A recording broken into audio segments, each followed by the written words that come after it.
So, Sai Ram, everyone, and welcome to our satsang. So, let's leave all your troubles and worries aside for now while we just settle. Satsang is to teach us discrimination and detachment, right? And that's why we come here. All right. So, how many of you have been practicing ceaseless effort? How has it been going?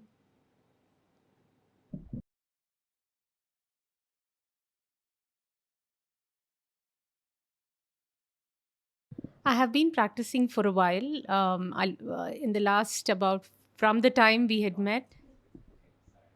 From the time we had met, I have been really busy with not much time to do my focused kind of sadhana.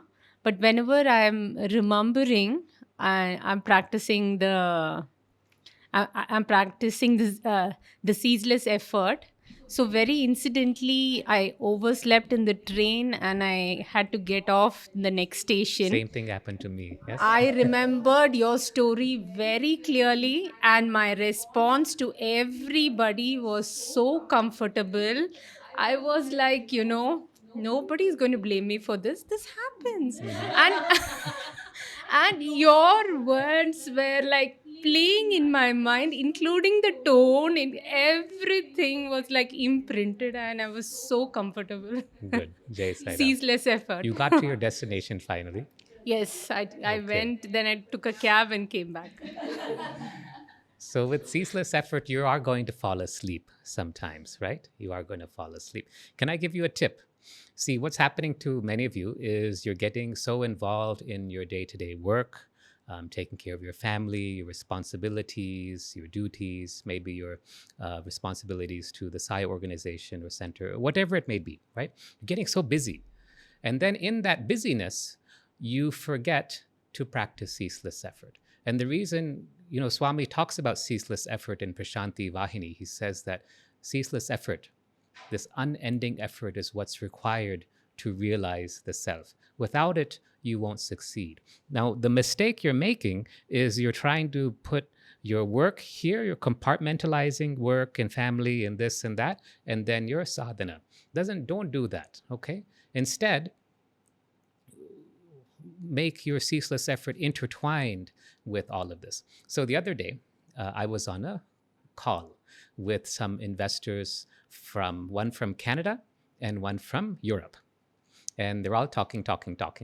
And suddenly these two guys start fighting, bashum, dashum, dashum, dashum, on the call. Like it's a Zoom call, and they're all fighting and full blasting, yelling, shouting, everything. This one's interrupting this one, that one's not listening. And so I just sat there. And what did I do? On the physical plane, I entered into the conversation. I pushed them apart on Zoom and I said, "You're right about this, you're right about this, but we need to do this." And they're like, "Yes, yes, yes, we'll do what Dr. Sola says." On the spiritual plane, though, my role was to give each person, the two people involved, plus the other people on that call, love, unconditional love, not judging the two who got into a fight. I don't know what happened to either of them.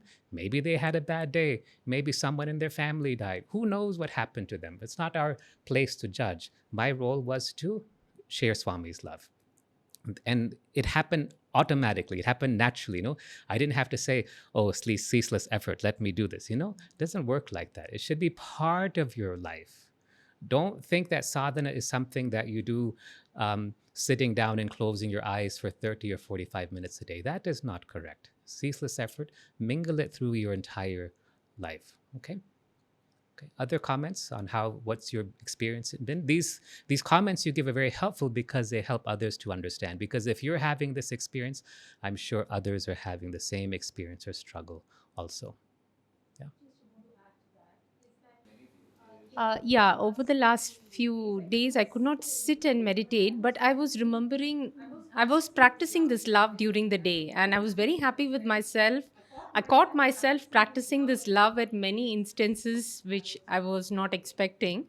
But one thing which was kind of pulling me in my mind, because you say that every day you spend 1 hour meditating and you're really doing the sadhana, I was like, oh, I'm not able to do Yeah, an that. hour and a Is that half. really Of needed? course. See, if you go to the doctor, let's say you come to me as a cardiologist, you come to me and I will tell you, okay, blood pressure is fine, this thing, weight is a little too much. Okay, what do you think the first thing I'm going to tell you to do is? Exercise, right? So that sitting down and meditating for 45 minutes, or if it's like me, 90 minutes, some people 2 hours, whatever it is that works for you. It's like that exercise that you do. Because what happens is, if you exercise today, it's not like tomorrow you become full of muscles and, have a flat tummy, right? Doesn't happen. But over time, your body gets fit and it keeps you, when you exercise, you feel healthy, you feel good for the rest of the day. Yeah. So meditation is like that, but it's not enough. That sadhana that you do sitting down, closing your eyes, or sitting in front of your puja or before God or before Swami, that's not it. That's not going to do it.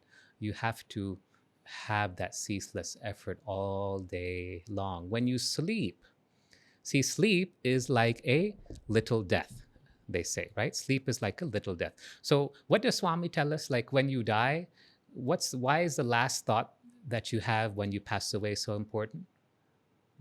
What does Swami tell us about that? So you're about to die, okay? And then what happens? That last thought does what? It determines your next birth. Right, right.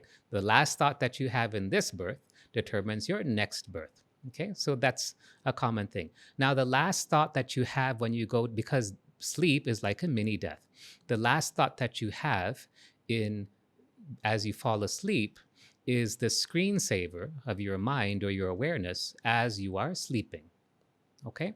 So if you have thoughts that are jumbled, that are aggressive, irritated, sad, whatever, as you fall asleep, that will determine your state of awareness as your physical body is sleeping. Okay? So this is how you do ceaseless effort even when sleeping. It is that you are just thinking of God as you fall asleep. And in that falling asleep, that becomes your awareness throughout your sleeping time. Okay? Does that make sense? So that's how ceaseless effort is practiced even in sleep. Okay? In the back.